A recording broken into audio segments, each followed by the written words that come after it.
Hi, it's Jordan Hetrick. In this video, I want to show you the major differences between the GoPro HERO 11 Black and the GoPro HERO 10, so that if you're deciding to upgrade or buy a new camera, I can help you decide if this one's the one for you.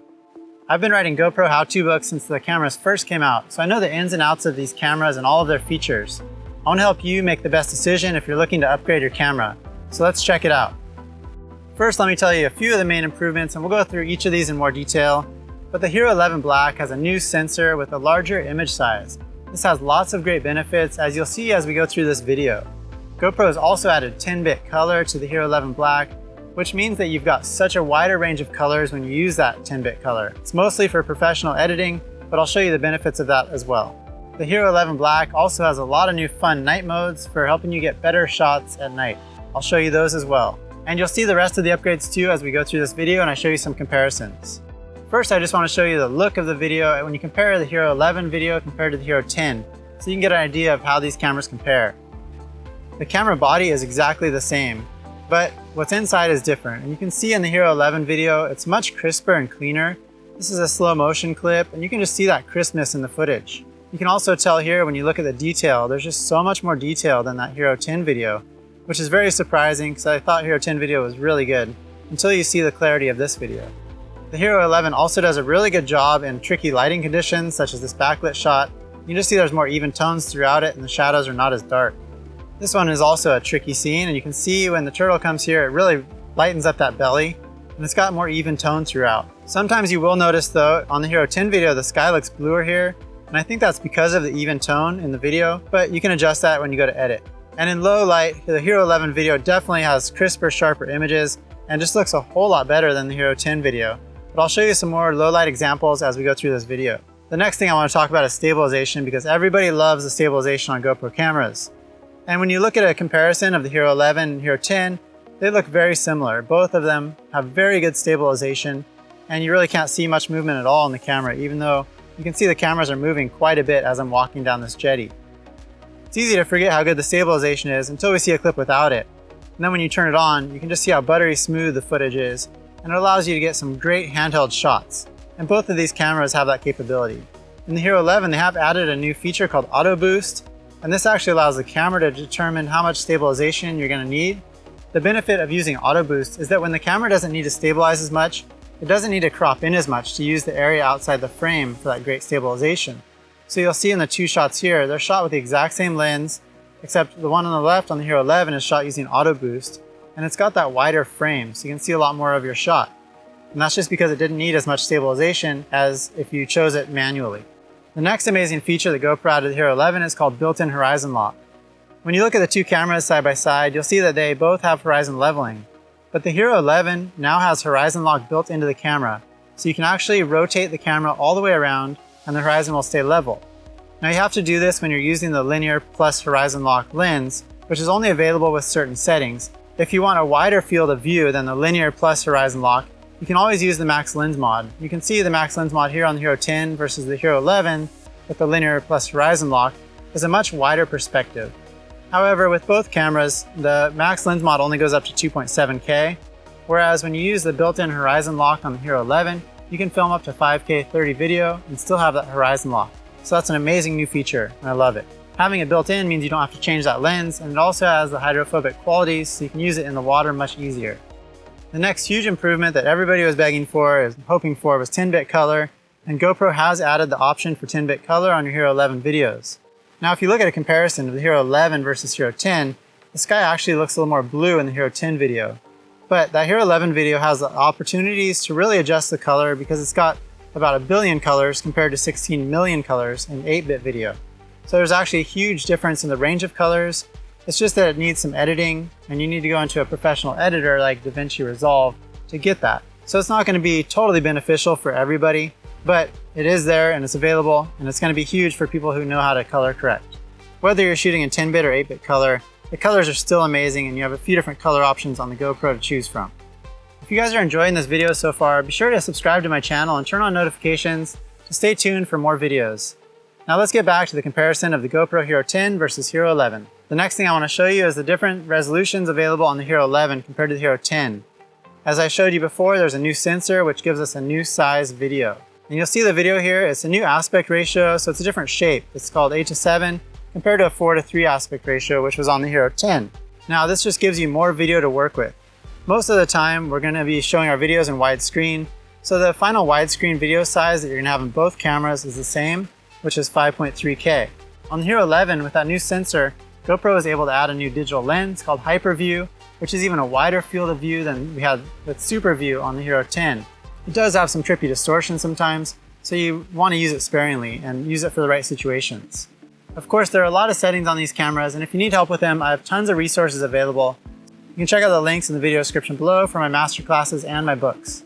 Next, let's compare the frame rates on the Hero 11 and the Hero 10. And they basically essentially have the same frame rates available. So in 5K, you can do 5K 60 slow motion, and when you go down to 2.7K, you get that 240 frames per second for super silky slow motion, but it is at slightly lower resolution. It creates beautiful slow motion, and you'll love that on both the cameras. One of the lenses that does have a different frame rate is SuperView, which has 120 frames per second on the Hero 11 versus 60 frames per second on the Hero 10. So that's just going to give you much slower motion in SuperView with that wide angle of view. Now I want to show you some examples in low light, because I feel like the Hero 11 has much better quality in low light, even though it appears a bit darker sometimes, as you can see in the video clip here. But it still has that crispness that's really nice about the Hero 11 footage.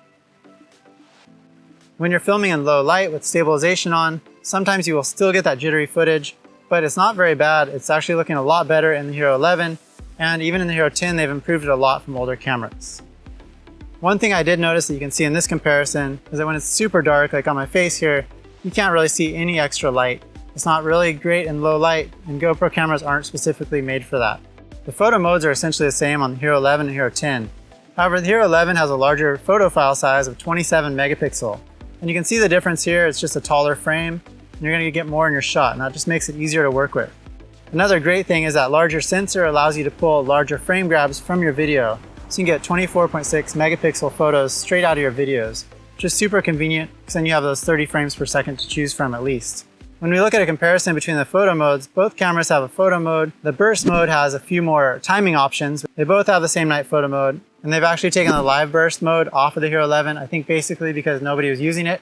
You could just use video instead. Another thing you might notice is when you're previewing your Hero 11 photos, they actually look a little smaller on the screen, and that's just because of the new aspect ratio. To see the whole photo, it has to be shrunken in on the sides, but the photo file is still actually larger when you bring that onto your phone or your computer. The Hero 11 Black also has some exciting new time-lapse modes. It still has the same time warp video mode that you'll see, but it does have horizon lock built into that, which is really nice. So as you move, if your camera rotates, as I go through this arch, you'll see the Hero 11 doesn't rotate.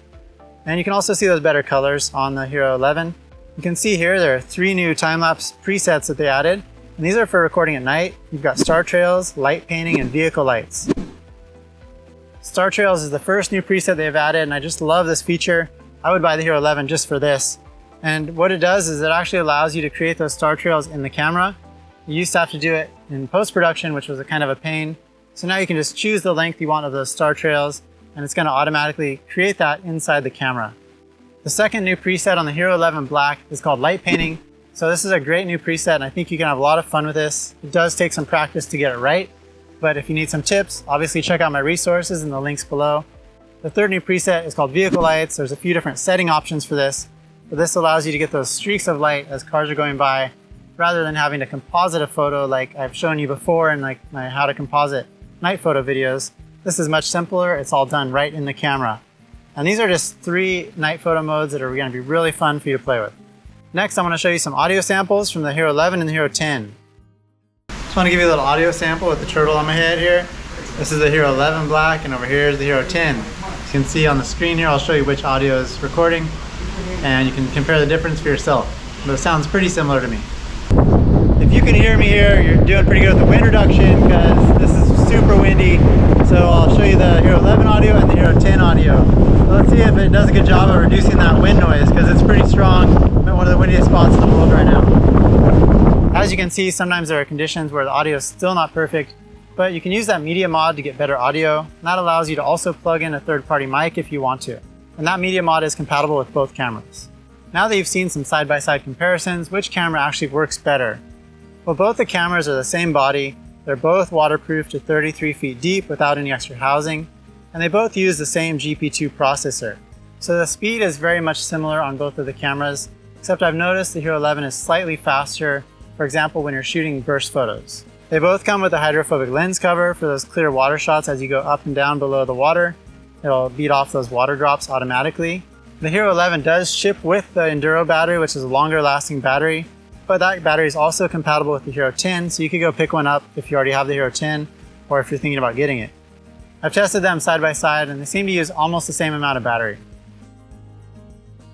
The Hero 10 and the Hero 11 both use the same accessories, which is also the same as the Hero 9 accessories. But if you want to get the protective housing, for example, just to keep sand or mud or dirt off your camera, you can use that on either of these cameras. There's also some other very cool accessories like the dome port that's going to push water away from you and create that over-under look.